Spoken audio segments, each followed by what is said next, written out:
고문경학에 대해서 이야기해 보겠습니다. 고문경학일 때 뭐냐면, 고문, 옛날의 문헌 그대로를 연구해 보자라는 뜻이에요. 고문경학에 반대되는 개념이 이제 안티테제로서 있었던 게 근문경학입니다. 근문경학. 근문경학을 비판을 하면서 나온 게 뭐다? 고문경학이다. 그럼 근문경학은 뭐냐? 이 금자가 아주 그 말 그대로 아주 이 금싸라기 같은 그런 뜻이다. 그래가지고 여기서 말하면 이제 공자의 경전인데, 공자를 동중서가 한나라 때 오면서 신격화합니다. 그러니까 공자가 이게 스승에서 신격화가 되거든요. 신격화된 게 대표적으로 이제 그 동중서죠. 동중서가 공자를 신격화한단 말이에요. 공자의 종교화. 그러다가 당연히 이제 요거를 비판하고 나오는 게 뭐다? 고문경학이다. 고문경학. 다시 공자를 인간으로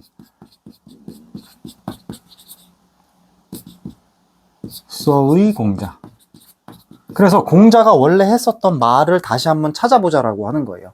그게 나온 게 고문경학.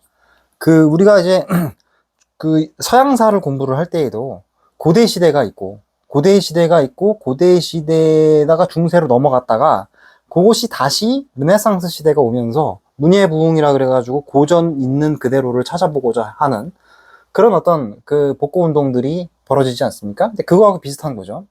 그래서 고문경학이라고 하면 위진남북조, 우리가 삼국지 시대 있잖아요. 삼국지 시대 위촉오 할 때, 위촉오.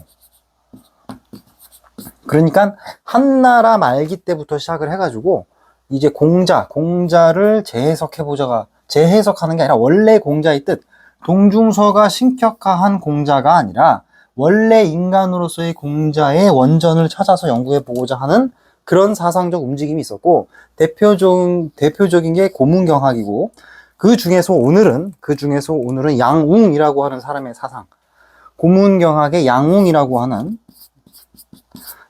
사람의 사상에 대해서 이야기해 보고자 합니다. 양웅은 당연히 어떻게 되겠어요? 당연히 공자를 인격화했겠죠. 공자의 인격화.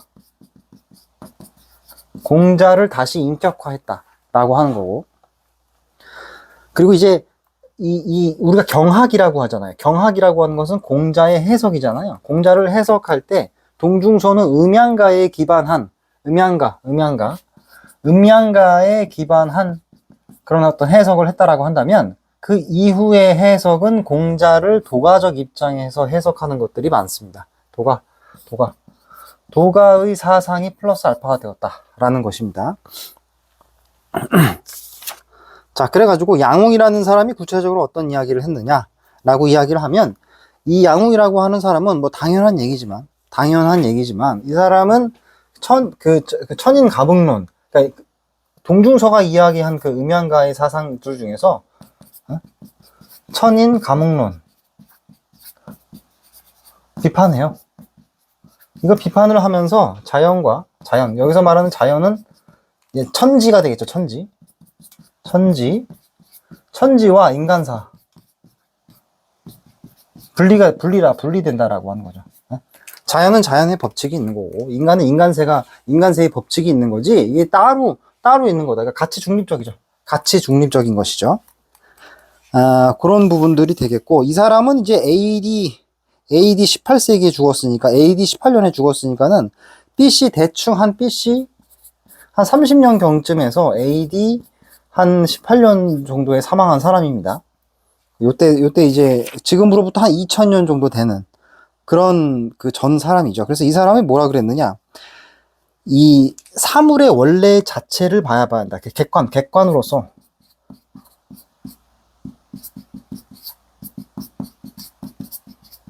객관적 실체를 있는 그대로 관찰한다. 있는 그대로 관찰한다. 놀랍지만은 이거는 이제 현대 과학의 어떤 그 맹아라고도 볼 수가 있는 거죠. 있는 그대로를 관찰한다. 근데 안타깝게도 이거를 계보를 잇는 사람이 중국 사회에 없었어요. 그러니까 과학적 사고방식이긴 한데,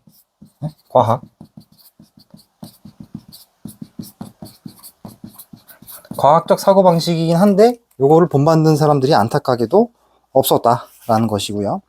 그 다음에 이제 우리가 나중에 배우게 될 텐데, 그 위진남북조 시대 현학이라고 해가지고, 현학이라고 해가지고, 이 돌을 이제 거물현으로 이제 해가지고 현학이라고 하거든요. 그러니까 도학과 현학은 사실상 같은 맥락입니다. 같은 맥락이에요. 그래서 이 현이라고 하는 것을 강조를 하면서 공자 사상에서 노가적 요소를 찾아내기 시작합니다. 그래가지고 이 현이라고 하는 것이 삼라만상을 구현한다. 삼라만상.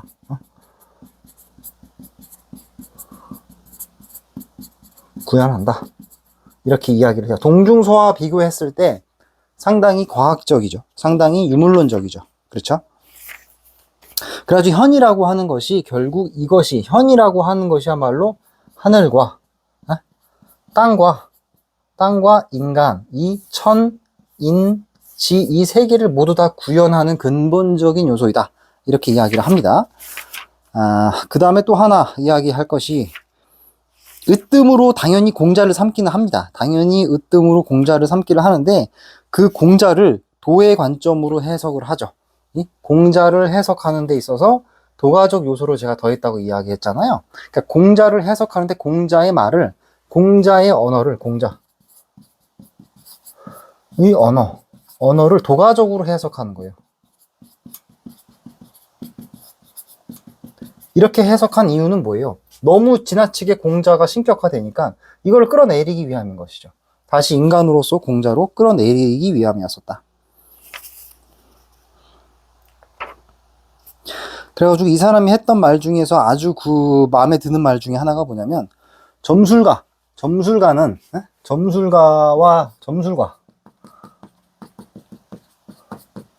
점술가와 성인을 구별을 합니다. 그래서 점술가는 하늘의 뜻을 비루어서 하늘을 바탕으로 하늘의 뜻을 점쳐서 인간세를 설명하려고 하지만 성인이야말로 인간세를 관찰을 해서 하늘의 뜻을 파악하고자 한다. 여기서 말하는 하늘 뜻이라고 하는 거는 뭐 일종의 때시 타이밍이라든지 아니면은 기세, 일이 흘러가는 어떤 기세 이런 것들이 되겠죠. 그래가지고 인간세를 먼저 더 중요시했다. 동중서가 신격화한 공자라고 하는 것은 다분히 신적인 요소지만 미신적인 요소가 있었지만 참위로서의 어떤 그 예언서적인 성격을 띠게 되었지만 다시 이 양웅은 인간으로 공자를 재해석하면서 인간세를 더 중요시하게 생각했다. 뭐 그런 얘기가 되겠고요. 양웅이 했던 말 중에서 또 유명한 것들이 어떤 것이냐? 이 사람이 했던 말 중에서 경전 해석을 빙자한 것들이 경전 해석을 빙자해서 무당의 북소리까지 동원하고 있다. 그러니까 경전 해석을 왜곡하는 것을 상당히 많이 비판했었다라는 것이죠. 그러니까 오늘날에도 공자왈 맹자왈 하면 뭐 공자가 죽어야 나라가 산다, 유교 탈레반이다 이런 말들이 있잖아요. 이미 당시에도 공자 사상이 교조화되니까 그거에 대한 비판이 이미 존재했었다라고 볼 수가 있겠습니다. 그리고 모든 생긴 것은 반드시 처음이 있으면 죽음이 있다 라고 해서 자연의 법칙이다, 자연지도다 라고 해서 비과학적인 것들, 눈에 보이지 않는 어떤 귀신, 신적인 존재 이런 것들에 대해서 비난을 했고요.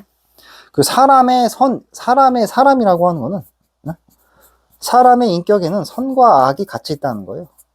그래서 네가 선을 강화하면 선인이 되는 거고 네가 악을 가가하면 악인이 되는 거다. 성선, 성무, 성선설, 성무설, 성악설 전부 다 비판을 하는 것이죠.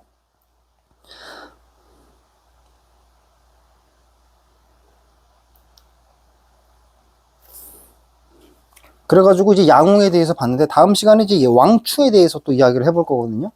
양웅과 왕충에 대해서도 또 설명을 할 텐데 왕충은 양웅보다 더 나갑니다.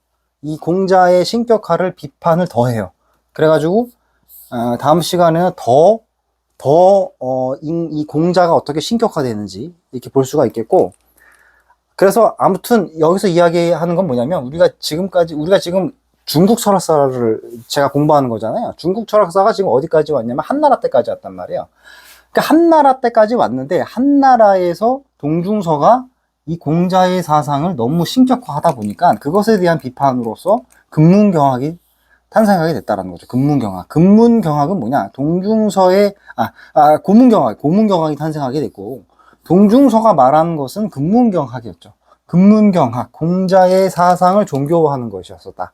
근데 그것을 비판을 하면서 인간으로서의 공자의 사상을 다시 도가적 입장에서 재해석한다. 이렇게 볼 수가 있겠고, 여기서 우리가 알 수 있는 건 뭐냐면, 여전히 공자가 중요한 인물로 인정이 위치를 차지하고 있지만, 공자를 해석할 때 어떻게 해석한다?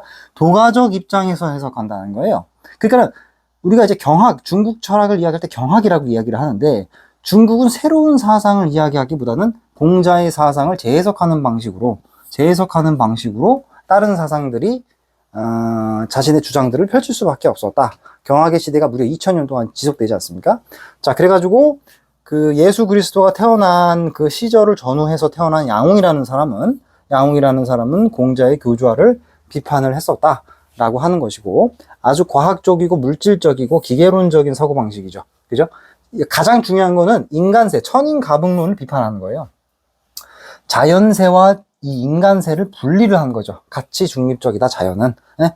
그래가지고 있는 그 자체로의 관찰을 강조를 하면서 이 자연세, 자연세와 인간세, 인간이 어떻게 하느냐에 따라서 하늘이 바뀌고 하늘이 우리에게 죄와 벌을 주고 그런 거 아니다. 기계론적인 우주관이죠. 기계론적. 유물론.